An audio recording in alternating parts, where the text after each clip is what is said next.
হোজাই জিলাত আৰম্ভ হৈছে ভোটাৰ লিষ্টৰ পুনৰীক্ষণৰ কাম। বিএলঅ'সকলে ঘৰে ঘৰে গৈ প্ৰতিখন গাঁৱত প্ৰতিখন অঞ্চলত এনেদৰে আপোনালোকে দেখিবলৈ পাইছে চলি আছে ভোটাৰ লিষ্টৰ পুনৰীক্ষণৰ কাম। আৰু ইয়াক লৈ বহুত মানুহ আতংকিত হৈ গৈছে, বহুত মানুহ ভয় খাই গৈছে।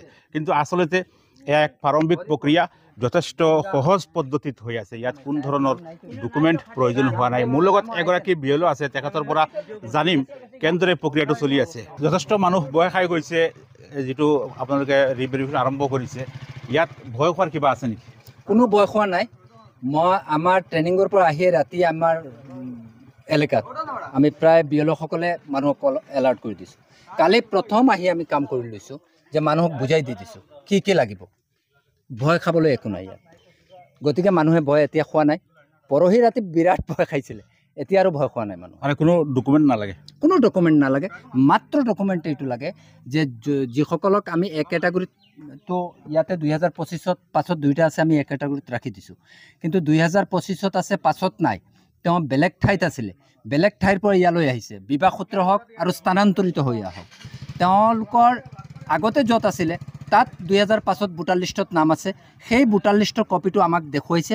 আমি তাৰ পৰা মাত্ৰ সমষ্টি নম্বৰ, খণ্ড নম্বৰ আৰু ক্ৰমিক নম্বৰটো ইয়াত 2025 ভোটাৰ লিষ্টত আমি লিখিছোঁ, আৰু একো নাই। আৰু বি কেটাগৰীত যিসকলৰ 1987 চনৰ 1 জুলাইৰ আগতে জন্ম হৈছে, 2005 চনৰ ভোটাৰ লিষ্টত নাম থাকিব লাগিছিল, কিন্তু নাই, 2025 আছে, 2005 নাই, ক'তো নাই, তেওঁলোকক আমি বি কেটাগৰী ৰাখিছে।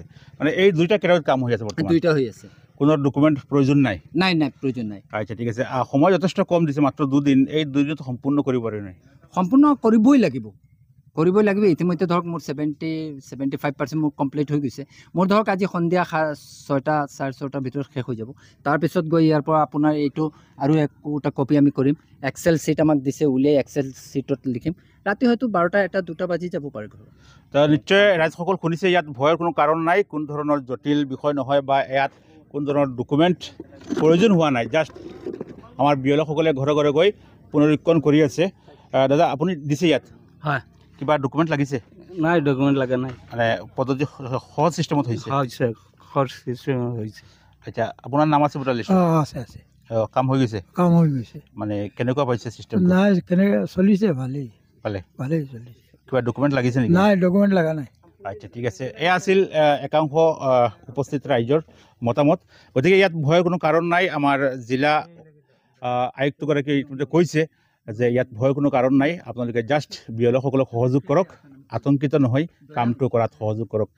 হোজাই জিলা বুলি নহয়, SIRৰ কাম গোটেই মানে অসমতে হৈছে, কিন্তু এতিয়া প্ৰিলিমিনেৰী কাম চলি আছে। কিন্তু মই আপোনালোকৰ মাধ্যমে এইটোও ক'ব বিচাৰোঁ যে ৰাইজ শংকিত হৈছে। শংকিত হ'বলগীয়া কোনো কথা নাই, কাৰণ ইলেকশ্যন কমিশ্যনৰ এটি স্পষ্ট নিৰ্দেশনা আছে। 2005 চনৰ ভোটাৰ তালিকা আৰু 2025 চনৰ ভোটাৰ তালিকা তাৰ লগত কম্পেয়াৰ হ'ব।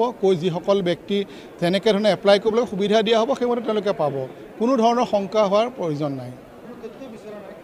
এতিয়ালৈকে আমি যিটো প্ৰি এক্টিভিটিছ বুলি কয়, প্ৰি এক্টিভিটিছ কৰি আছোঁ। পিছলৈ ৰিভিজনৰ সময় যেতিয়া আহিব, ৰাইজে সেইমতে সুবিধা পাব, তেওঁলোকে এপ্লাই কৰিব পাৰে। সেইটো আমাৰ বিএলঅ'সকলৰ কাৰণে দিয়া হৈছে। ৰাইজে তাত শংকিত হ'বলগীয়া নাই। চৰকাৰে আমাক নিৰ্দেশনা দিছে, আমি 2 দিনৰ ভিতৰত কেনেকৈ কৰিব আমি সেই অলৰেডি প্লেনিং কৰিছোঁ, আৰু হৈ যাব। সামাজিক মাধ্যমত যিসকলে বক্তব্য ৰাখে, তেওঁলোকে দায়বদ্ধতা ৰাখিলে ভাল হয়। কাৰণ চৰকাৰৰ পলিচিটো কি, কমিশ্যনৰ নিৰ্দেশনা কি নজনাকৈ যি মানুহৰ মাজত বিভ্ৰাট কৰিবলৈ সৃষ্টি কৰে, তেওঁ ৰাইজৰ দোষীয়ে নহয়, তেওঁ লাহে লাহে গ'লে তেনেকৈ বেছিকৈ গ'লেও আইনৰ দোষী হ'বগৈ।